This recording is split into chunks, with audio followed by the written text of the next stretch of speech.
నగరపాలక ఎన్నికలు సమీపిస్తున్నందునే జిల్లా ఇన్ఛార్జ్ మంత్రి వివేక్ వెంకటస్వామి దుబ్బాకకు వస్తున్నారా లేక నిజంగా దుబ్బాకపై ప్రేమతో వస్తున్నారా అనే విషయాన్ని ప్రజలకు స్పష్టంగా చెప్పాలని ఎమ్మెల్యే కొత్త ప్రభాకర్ రెడ్డి డిమాండ్ చేశారు.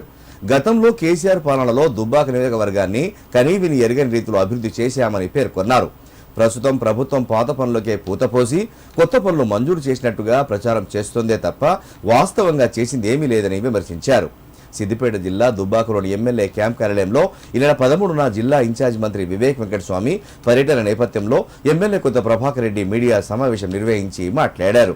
ప్రభుత్వం అధికారంలోకి వచ్చి 2 సంవత్సరాలు అవుతున్నప్పటికీ దుబ్బాక నియోజకవర్గానికి గాని మున్సిపాలిటీకి గాని నయా పైసా కూడా ఇవ్వలేదని ఆరోపించారు. తాను ఎమ్మెల్యేగా గెలిచి 2 ఏళ్లు పూర్తవుతున్నా అభివృద్ధి పనుల కోసం ఇప్పటి వరకు ఒక్క కొబ్బరికాయ కూడా కొట్టిన దాఖలాలు లేవన్నారు. ప్రజల సమస్యలను పట్టించుకోకుండా పర్యటనలు చేస్తే ప్రజలు తప్పకుండా అడ్డుకుంటారని హెచ్చరించారు. మరి రేపు ఎలక్షన్ వస్తుంది. మరి మమ్మల్ని ప్రజలు ఓట్లు వేస్తారో లేదో నమ్ముతారో లేదో అని చెప్పి ఆగమేఘాల మీద మరి 13వ తారీఖు నాడు గౌరవ మంత్రి గారు మరి ఫౌండేషన్ వేయడానికి నగరాభివృద్ధి సంబంధించిన దాని కార్యక్రమానికి ఇచ్చేస్తున్నారు. మరి మా బీఆర్ఎస్ పార్టీ తరఫున కూడా వారిని డిమాండ్ చేస్తున్నాం. గతంలో 15 కోట్ల రూపాయలు మేము శాంక్షన్ ఇచ్చిన తర్వాత ఆ 15 కోట్ల రూపాయలు ఈ ప్రభుత్వం వచ్చిన తర్వాత క్యాన్సిల్ అయిపోయినాయి. మరి నగరపాలక మరి టైం అయిపోయి మరి రేపు 26కు సంవత్సరం అవుతుంది.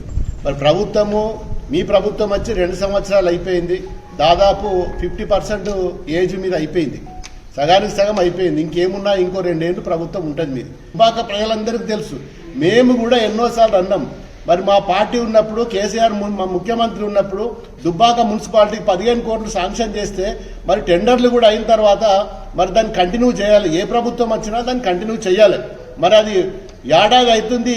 మరి అది కంటిన్యూ చేసి విడిచిపెట్టి ఉన్న నిధులను కూడా క్యాన్సిల్ చేసి మళ్ళీ ఇప్పుడు అదే 15 కోట్లు అప్పుడేమో TUFIDCలు శాంక్షన్ ఇచ్చిన వాటిని మరి నగరాభివృద్ధి అని చెప్పి పేరు మార్చి మరి పాత సీసాల కొత్త సారా పోసినట్టు పేరు మార్చి మాత్రము అదే 15 కోట్ల రూపాయలు ఈరోజు ఇస్తామని చెప్పి దానికి ఆగమేఘాల మీద రేపు ఎలక్షన్లు వస్తున్నాయి. మళ్ళీ మేము గెలవాలి, మళ్ళీ ఒకసారి మోసం చేయాలి. ఈ 15 కోట్లు అయితే గతంలో మేము ఇచ్చినవే క్యాన్సిల్ చేసి ఇప్పుడు మళ్ళీ 15 కోట్లు ఇస్తా అంటున్నావు.